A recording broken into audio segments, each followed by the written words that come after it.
The Derbyshire couple guilty of murdering their baby son on Christmas Day. 10-month-old Finley Bowden's tiny body was covered in burns, many of his bones broken. At their trial, the jury heard how Shannon Marsden and Stephen Bowden had subjected him to substantial and repeated acts of severe violence. Baby, how could you do that to a baby? It's just disgusting. You're meant to protect them, not hurt them. Finley died just 39 days after he was returned from care to his parents, heavy drug users. A serious case review is now underway. Also tonight. Nurses vote to strike again. Members of the Royal College of Nursing reject the government's pay offer. A 48-hour walkout is planned for the first bank holiday in May. More protests in France after a court approves President Macron's controversial pension age reforms. And I'm in one of the most remote places in the UK, finding out why 3 wildlife rangers have chosen to give up everything and come and live in this old lifeboat house.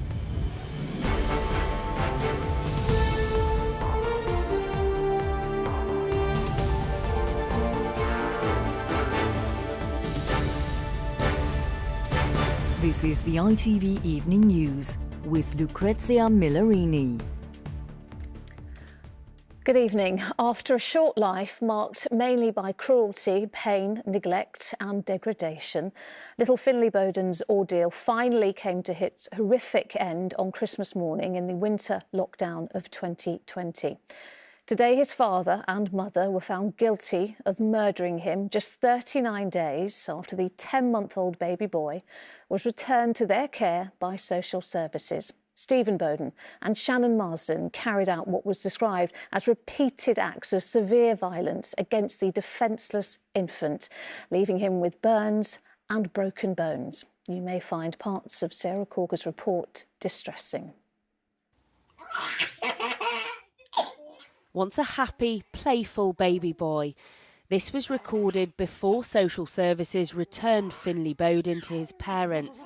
They made his short life a misery, subjecting him to severe violence. His father, Stephen Bowden, described as pure evil. His mother, Shannon Marsden, a pathological liar. On Christmas Eve 2020, the couple were shopping in Chesterfield. After weeks of beatings, Finley was already gravely ill. Just hours later, he was dead, suffering from more than 130 injuries. It's horrific what has happened to what was a defenceless 10-month-old baby. Only his skull and his left arm didn't have fractures. The rest of his body had fractures, 45 broken ribs, broken arm, legs, pelvis. Finley Bowden was taken into care shortly after birth in February 2020 due to concerns over the couple's drug use, filthy living conditions and a risk of domestic violence. Despite evidence of that continuing drug use as late as September 2020, in October, Derbyshire County Council's recommendation was Finley be returned to his parents. That happened on the 17th of November. A week later was the last time a social worker saw Finley alive. By Christmas Day, he was dead.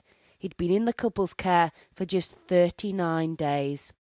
Just 2 days before his death, a social worker came to visit Finley, but the couple made excuses and refused to let them inside the house. Finley had been burnt and beaten and was dying from his injuries. The couple lived in filth and squalor. Police found mouldy milk bottles and unsafe conditions for a baby. Neighbours say drug dealers were frequently seen at the property. You'd see the cars pull up outside and drug dealers? They go to the window, get whatever it was, go back in the house. It was all the time, all the time. No hiding it, they didn't care to hide it. Living directly next door and raising a young family, Georgia has found it traumatic.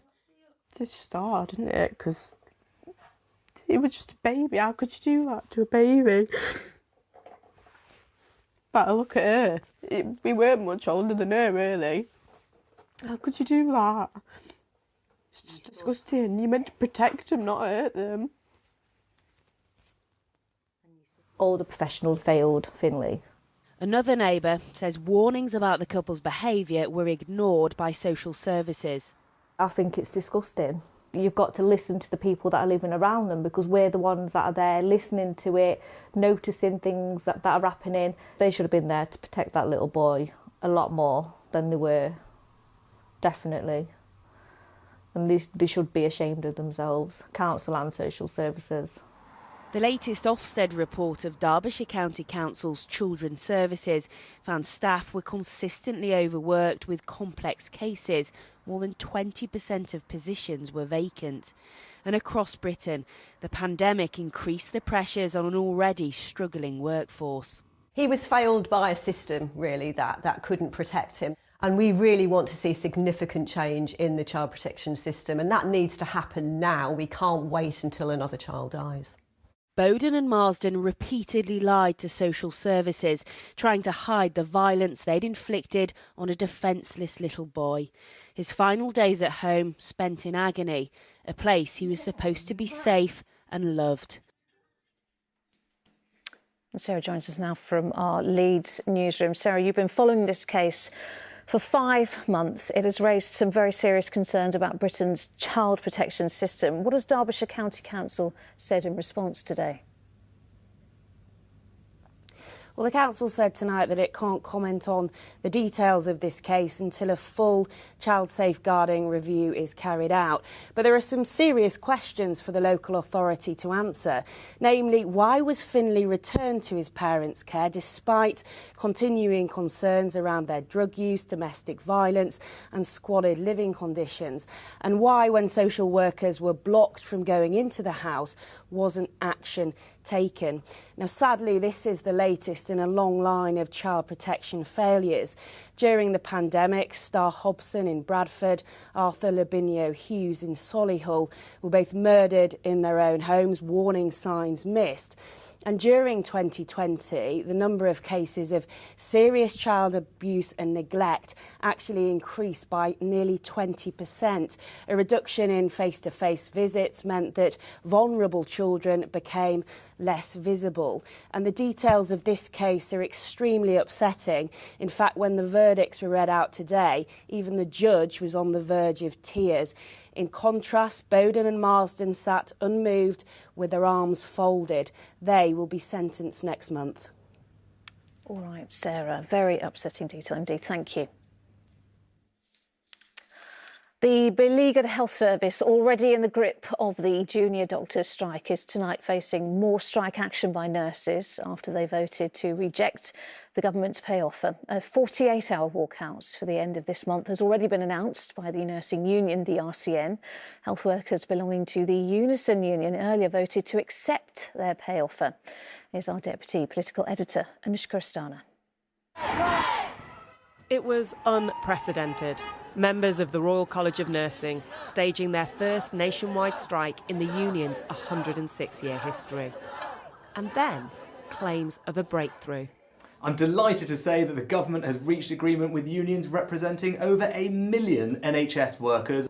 But Rishi Sunak will be far from delighted today after RCN members said no thanks to his offer, paving the way for their biggest walkout yet. This offer was not enough for our members, and it is now down to the government to listen to the voice of nursing and put a better offer on the table. They need to restore the nurses' pay and they need to make a better offer. But the one thing that they must not do is to take the current offer off the table. They need to leave that on the table and add to it. The RCN, which has over 270,000 members, says it will now stage a 48-hour strike starting on the 30th of April and through a bank holiday. This time, there will be no exemptions. Nurses will walk out of emergency departments, intensive care and cancer units. Among those who will be taking action will be nurse Bert Roman. And how did you feel about the offer? Honestly, I felt a bit offended. He's cut back his hours because of stress and thinks nurses deserve an above-inflation deal. Many of my colleagues are actually making decisions between feeding their family or paying the bills. I don't think that's right. I love to see the government come towards us with a level of care that we give. And tell me about patient harm. I mean, we've had junior doctors out. if nurses go out again as well, that's scary. I am worried about that. I think it's quite severe. But let's not forget that patients are already dying and there is such a lack of care and patient care that we can deliver at this moment. The RCN initially asked for 5% above RPI inflation, which at the time was 19%. Following talks, ministers offered NHS workers a one-off payment worth £1,655 to £3,789, as well as a 5% pay increase this year. Of 9 relevant health unions, 5 had strike mandates, including the 2 biggest. Today, 54% of RCN members rejected the deal, but 74% of Unison members accepted it. The Secretary of State was very clear with us in the negotiations that the offer that we've just put to members was the best that could be achieved through negotiation. But the RCN is going to push for more. This cancer patient's follow-up appointment was cancelled this week because of doctors' strikes. She supports the nurses, but is worried. It's a scary thought, but there's already a backlog from COVID. Appointments and surgeries are still being caught up on. And so any few days of striking would add to that. And we now know more strike days are coming and could be painful for the NHS. The question is what happens now that 2 major unions have gone in opposite directions. Sources tell me that the pay offer could still be imposed if enough unions representing enough health workers vote yes. We'll get some further union results later this month. If that doesn't happen, then it's not clear what might happen. The government, for example, took the one-off payment off teachers when they said no and reverted to the normal pay offer. What we do know is that nurses are planning that strike, and it is a more worrying strike than anything we have seen before, taking out nurses from emergency care, from intensive care and from cancer care. I know for a fact that senior figures in the government and NHS are extremely worried about that. Indeed. Anushka in Westminster, thank you. And staying with strike news, more industrial action is to be held by civil servants after unions criticised a new pay offer. The Prospect Union says its members will walk out on the 10th of May and the 7th of June after they were offered a pay rise of between 4.5% and 5%. And the Met Police has apologised to Katie Price and her disabled son Harvey after 2 officers were sacked for sending offensive messages about them. PC Glyn Rees and PC Dave Selway, who were found guilty of gross misconduct, were also barred for life from the police service, along with 6 former officers.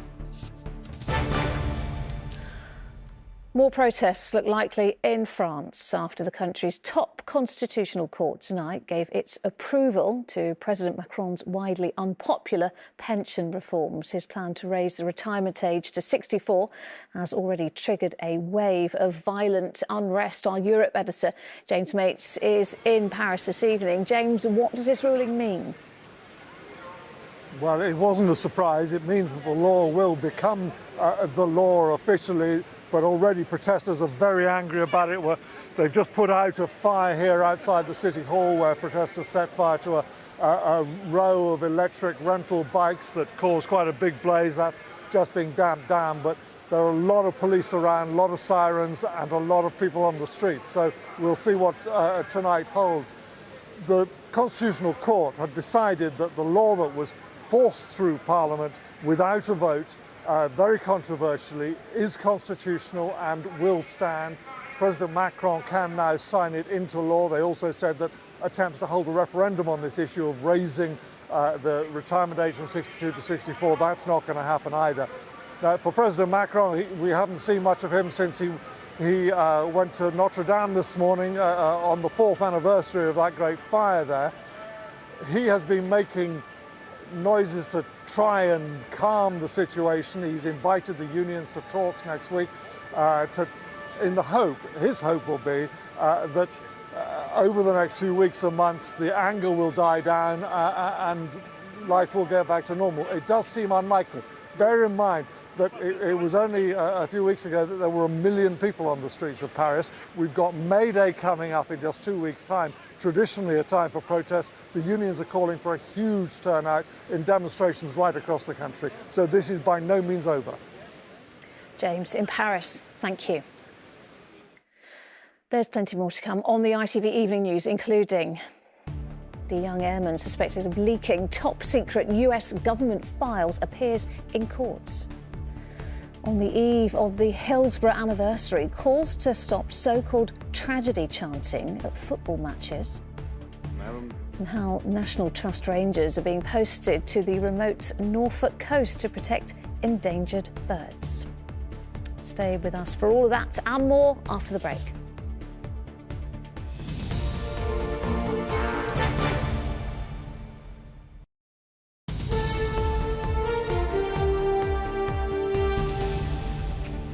Welcome back. A 21-year-old US airman was today formally accused of leaking highly secret classified Pentagon documents about the Ukraine war. It emerged today that Jack Teixeira, who came to court in handcuffs, has held top security clearance since 2021 as part of America's Air National Guard. He's charged under the Espionage Act with the removal and retention of classified documents. From Washington, Robert Moore reports.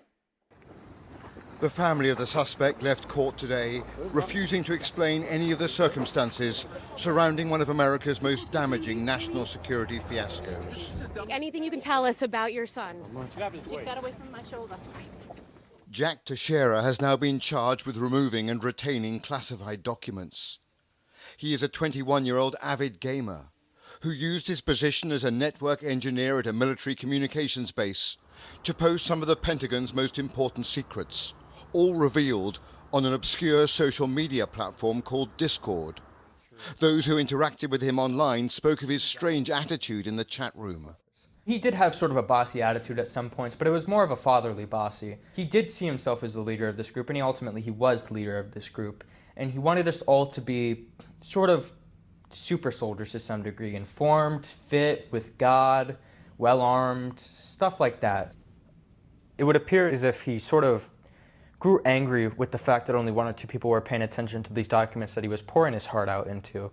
And as a sign of just anger, he just decided to post the full documents. The arrest of Teixeira yesterday at his family home outside of Boston ended a nationwide guessing game over exactly who had compromised so many secrets. That he was such a junior figure in the Air National Guard has come as a shock to many, and led to calls for America's most sensitive information to be far less widely distributed. The damage of the leaks may be immense, revealing Ukraine's military vulnerabilities and giving Russian generals the ability to shut down America's espionage operations. One of the more bizarre aspects of this case is the motive of Jack Teixeira. Not, it appears, money or ideology or coercion, but rather simply a desire to boast of his knowledge to a small number of video gamers. Robert Moore, ITV News, Washington. Football clubs and supporters groups are tonight calling for urgent action to stamp out chanting that mocks the victims of disasters. Tomorrow sees the 34th anniversary of the Hillsborough tragedy, one of the main targets for offensive chants by some opposing fans. The Premier League recently set up a working group to combat what appears to be a growing problem. Rachel Townsend reports. It was a silence perfectly observed, in memory of the 97 victims of the Hillsborough disaster. But the widespread praise for Arsenal supporters at Anfield demonstrates the typical story is a very different one. Tackling Hillsborough chants heard here from Leeds fans is now a priority for the Premier League and has drawn condemnation from clubs including Liverpool. Jürgen, how incredible do you find it that Liverpool fans are still subjected to chants about Hillsborough, and what can be done about it? And I have no explanation for it. We as a Liverpool family come still together in these decisive moments. And that's much more important. If other people don't understand it, I'm not too bothered about, to be honest. Was the semi-final, second goal. And a banner there. Yeah, the Kop, thank you all for the backing, obviously. That was then. Unfortunately, not now. John Aldridge was part of the Liverpool team on the day of the match 34 years ago. He visited the dying in hospital. As somebody who was there, how does it feel when you hear that chanting? Well, words fail you, really. It's sickening. Once 11 funerals. You've got sisters, you know, brothers and father and son. It's hard to express how you feel because it makes you sick, to be quite honest. Offensive chanting is sadly widespread. For years, fans of other clubs have endured abuse about their own tragedies. It is across football, unfortunately. We can't arrest people out of this situation. You can't arrest and change all this. It has to be regulation, it has to be legislation, it has to be education. Liverpool have never played a match, either here or away, on April the 15th since 1989. Tomorrow, Jurgen Klopp will bring flowers to this memorial, putting the focus back onto the 97. He says what others choose to do is not important. Rachel Townsend, ITV News, Liverpool. Now, a group of wildlife rangers is preparing to spend the summer in one of the remotest spots along the English coast. They'll be staying in a historic lifeboat house on Blakeney Point in Norfolk, home to a significant colony of breeding seabirds. Chloe Keedy went for a visit. As commutes go, this one takes some beating.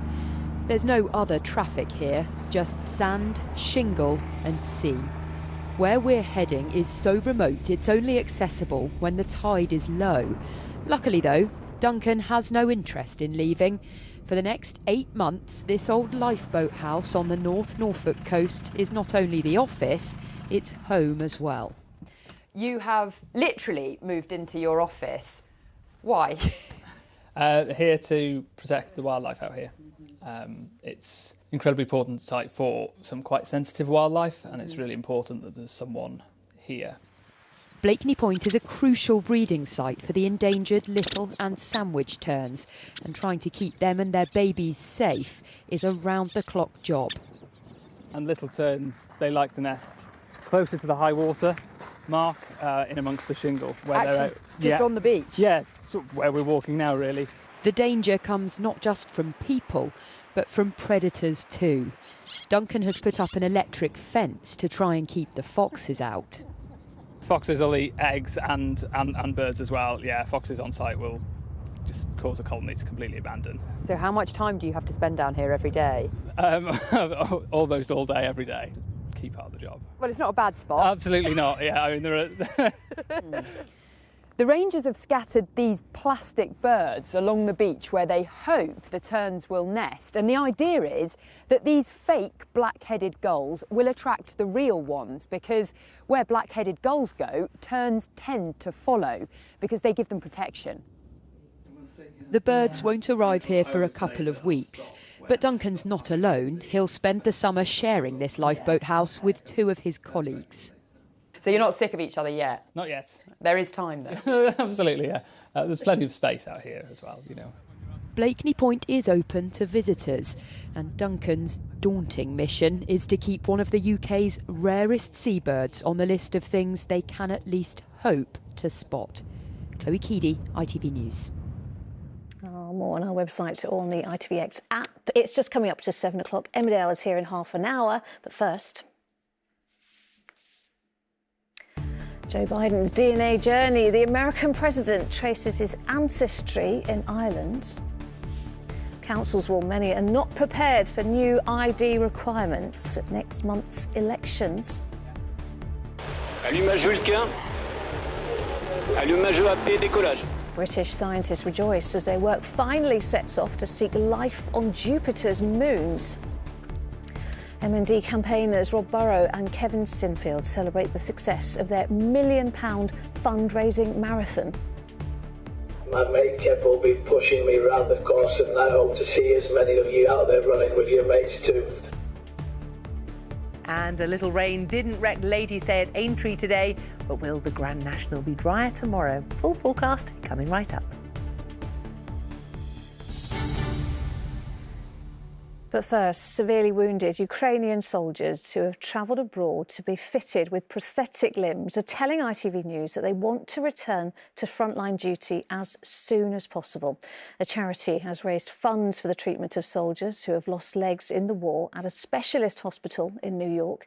It's estimated as many as 10,000 people have lost limbs since Russia's invasion, on top of Ukraine's existing 400,000 amputees.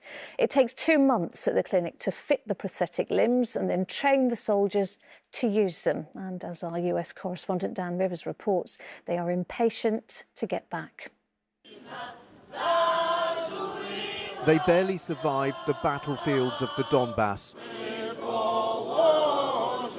Despite being far from home, they're still greeted as heroes in New York. The Ukrainian national anthem heralding the arrival of men who cheated death, who are now here to literally get back on their feet.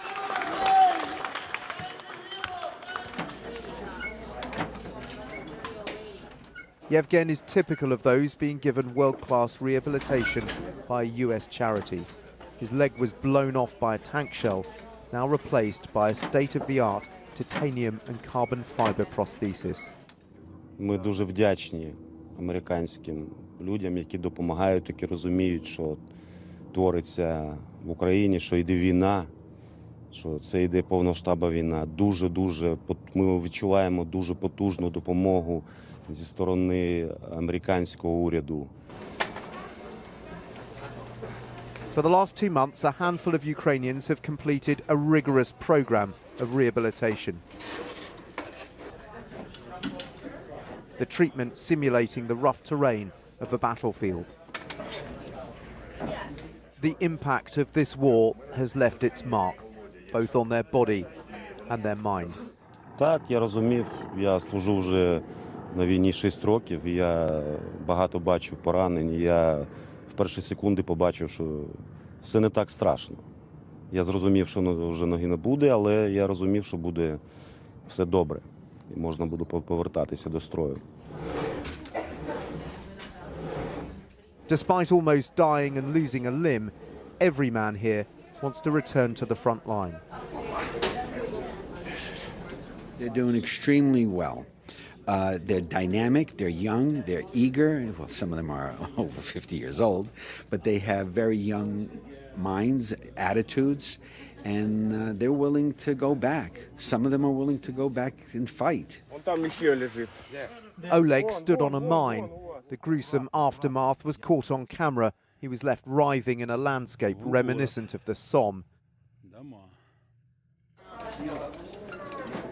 His leg might be gone, but his will to fight is stronger than ever. Найважче було робити перші кроки на протезі. Найважче було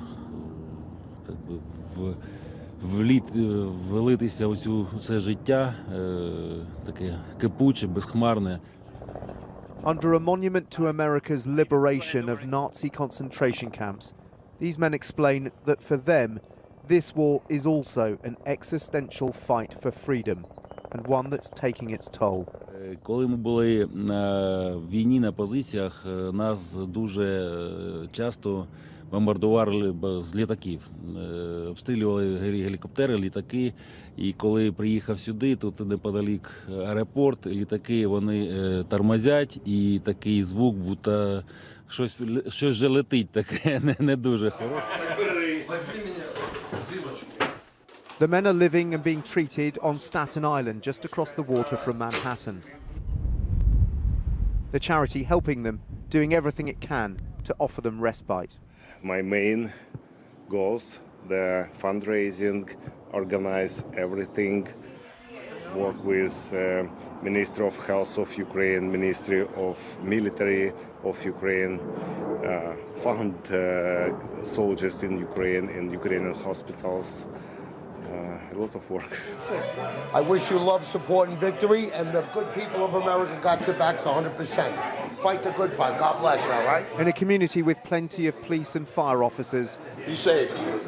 The men's service strikes a chord. So I salute you. And thank you for your service. Oleg and Yevgen are preparing to return to Ukraine soon. A country which puts liberty at its heart has given them the chance to fight for it once again. Dan Rivers, ITV News, New York. Now let's get an update on what is making the news tonight. The parents of 10-month-old Finley Bowden have been convicted of his murder. The court heard the boy suffered dozens of broken bones and died on Christmas Day 2020. Stephen Bowden and Shannon Marsden will be sentenced next month. The injuries that were inflicted upon Finley were amongst the worst I've seen in my 27-year policing career. And it's inconceivable to me how any parent could cause those devastating injuries to a child. Nurses are to stage fresh strikes after rejecting a government pay offer. The 48-hour walkout begins on April the 30th and includes all nursing staff for the first time, including those working in emergency departments, intensive care units and cancer care. France's higher retirement age has been approved by the country's Constitutional Council. The decision is likely to prompt more protests against the unpopular change, which delays retirement from 62 to 64. After the diplomatic business of his visit, first in Belfast and then in Dublin, today's final day of President Biden's trip to Ireland has been more of a journey of the heart. He's carrying out engagements in the west of Ireland, the region his ancestors hail from and where more than one president can claim to have roots. Our senior international correspondent John Irvine reports. President Biden has said repeatedly on this trip that he doesn't want to leave. And he dallied in Dublin to such an extent he ended up more than an hour late, landing in Knock on the west coast. His diplomatic duty done, this was the personal part of his Irish odyssey, the fun bit. He made a pilgrimage to the Knock Shrine, where again he appeared relaxed, a president enjoying himself. After going to a heritage centre to learn more about his ancestors, he will visit their hometown Ballina, his last stop. Here, what's left of Mr. Biden's ancestral home, a wall with a fireplace in it, has been spruced up in case he drops by. Ernie Caffrey is meeting the president to present him with a brick from the old homestead. You expect him to be moved by this? Oh, I expect he will be. Yes, a bit of history returning to the present, you know. Leaving their home in 1851, Mr. Biden's great-great-great-grandfather, his wife and 8 children fled the famine, setting sail for the New World. When he was last back here in 2016, the then Vice President Biden and his entourage went to Heffernan's Fine Foods for lunch. It was just like the movies, all the guns and the big cars, and it was fantastic to watch. But they were all very nice, and he was very natural. And you thought that watch this thing coming into Knock, this massive plane, and then this such a nice person to get out of it, Tonight, ahead of a concert, the president will speak outside the town's cathedral before a crowd of 20,000, which will include many distant relatives. So my mum is actually a 4th cousin of Joe Biden, Susan McHale. So her great-great-grandmother was married to that side of the Bidens. Do you think you'll get to meet him, Siobhan? I doubt it. No, we'll be at the cathedral, but there's a river separating us, so no, unless I swim across, which I'm not prepared to do, I won't be meeting the man, but I'll definitely listen to his speech anyway. There may be something in the water here because Joe Biden isn't the first person to hail from Ballina and go on to lead a nation. 30 years before he became US president, a daughter of Ballina, Mary Robinson, became the first female president of Ireland.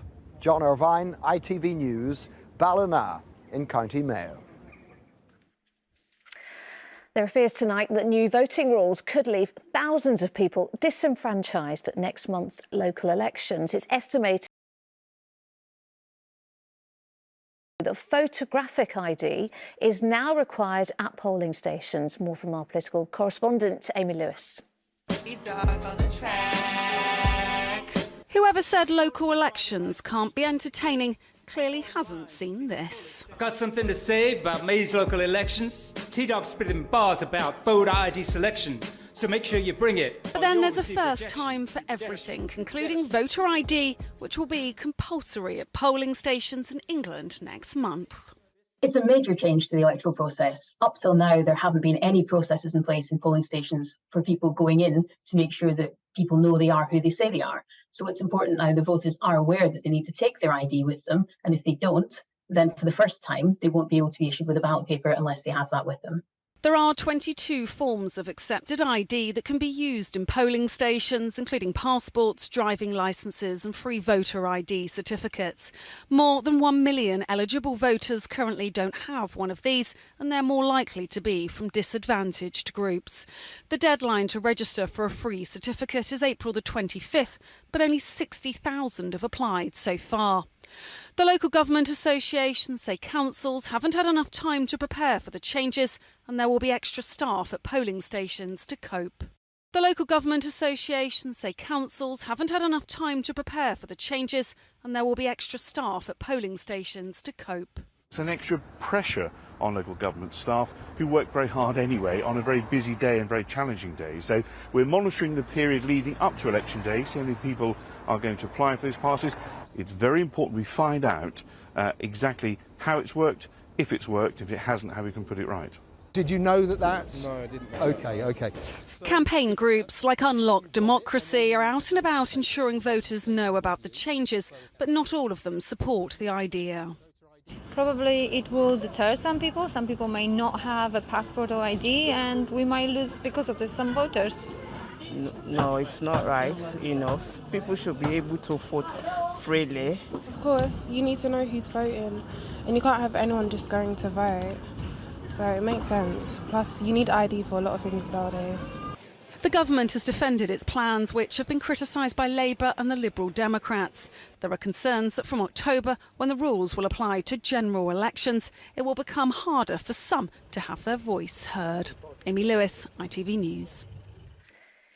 Some other news now. The number of calls to the AA about pothole-related incidents is on the rise. The breakdown service said it received almost 1,900 calls every day last month from drivers affected by potholes. The AA said its pothole index reported 10,000 more call-outs than at the same time last year.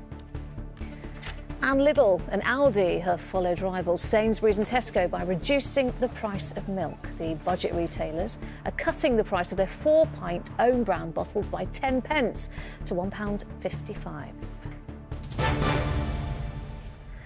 A man who threw eggs at King Charles during a walkabout in York last year was today convicted of threatening behaviour. But Patrick Thule, a former student who pleaded not guilty, walked free from court after being given a community order. Tom Barton reports.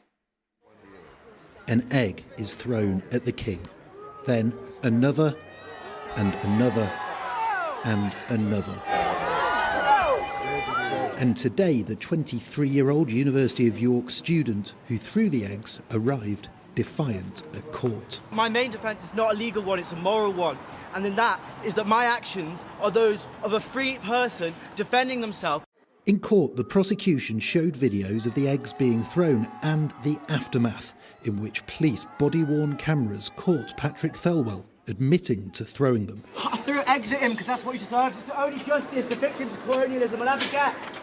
Did I get him? No. I didn't get him. Did you? Next time, someone will get him. And later, as he was being processed at Fulford Police Station, he notes that officers found an intact egg in his pocket after his arrest. I can't believe that didn't, smash. I had an egg in my pocket this whole time whilst they're, sat on top of me. Patrick Thelwell didn't deny throwing the eggs, but representing himself in court today, he sought to argue that the case wasn't legitimate and that his actions were necessary in the face of what he called tyrannical state violence.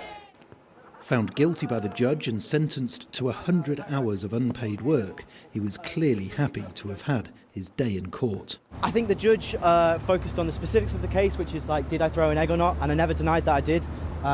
But, at the same time, I also didn't apologise for it. Despite his conviction today, though, he refused to say whether, in similar circumstances, he'd take similar action in the future. Tom Barton, ITV News, York. A European spacecraft with a mission to find signs of life deep in our solar system finally blasted off today. The rocket JUICE took off from French Guiana after a day's delay because of storms on an 8-year journey to investigate the icy moons of the planet Jupiter. Ellie Pitt has the story. It's a mission 15 years in the making, delayed by a day over weather warnings. And then just after 1 this afternoon, the moment thousands of scientists and engineers had been waiting for. 3, 2, 1, top. Allumage Vulcain. Europe's first journey to Jupiter has begun.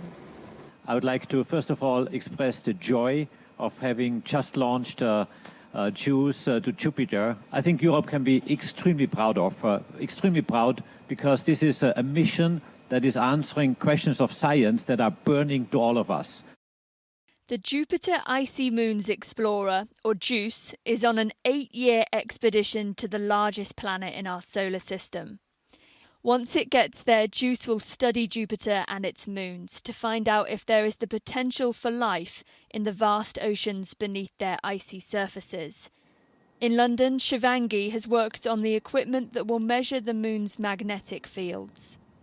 Well, it is exciting. I think the first organisms that were found on Earth were in oceans. So it's kind of a potential to hold life. So it would give us a new insight into what these worlds look like.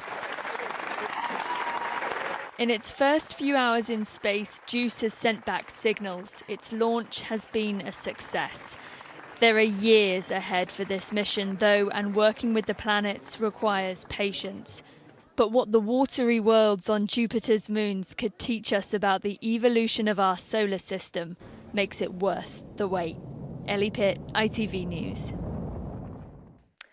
It's nearly time for Emmerdale, but first, rugby teammates and now marathon partners, how Rob Burrow and his best mate Kevin Sinfield have raised more than £1 million for MND research. And after very muddy races at Aintree today, will the April showers break tomorrow? Your full national forecast is coming up shortly. We'll join Becky and me for more after this short break.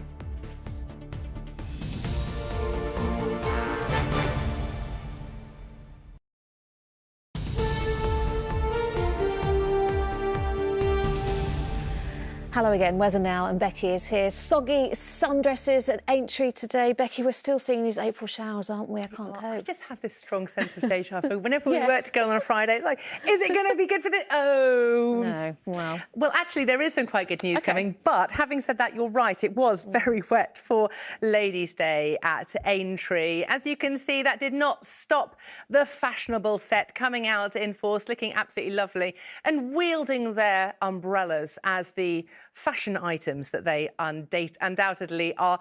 And of course there was some horse racing as well, which is one of the reasons that everyone was there. And Rachel Blackmore won today on In the Pocket. She is the favourite for the Grand National tomorrow. 2 years ago she became the first female jockey to win it, and she is the only woman racing in the Grand National through tomorrow. So best of luck to her. As you can see, very muddy indeed, but we are expecting to see things actually looking pretty dry for tomorrow. Of course it is the Grand National tomorrow, and things are looking pretty good. As you can see, there is Aintree, and as we zoom in, you can see that we're promising a reasonably decent picture for tomorrow. It's not going to be warm, but it is going to be largely dry. Temperatures around 12 degrees, which is below average, but at least, as I say, it is going to be dry. Now, as I was saying to Lucrezia, things are actually looking to be pretty good over the next few days, and we have really earned this, haven't we? It's been horrible recently.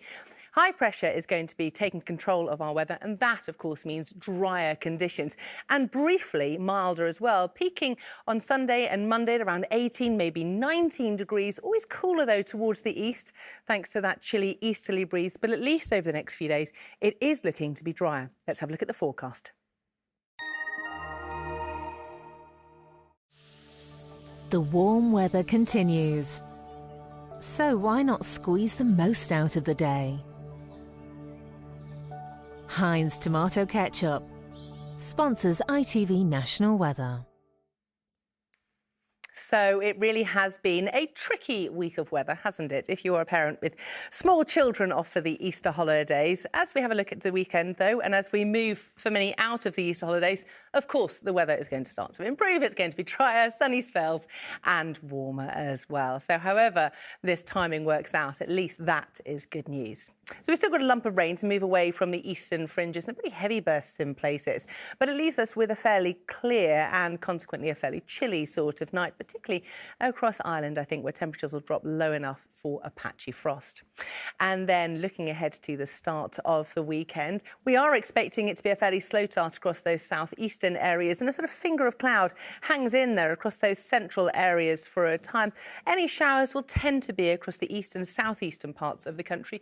Potentially some of those showers will be heavy enough for a few rumbles of thunder. But as I say, for Aintree and in fact for the central and western parts, it is going to be a decent day. Really lovely and such a respite from all that rain. Having said that, we do have a system that waits out in the wings, giving thickening cloud across those western areas. But as it starts to move in on Sunday, as it runs into that area of high pressure, it's weakening all the time. So actually, it's not too bad at all. It is largely dry, a little bit cloudier, particularly across those western parts. So better for the west through Saturday and for the east on Sunday.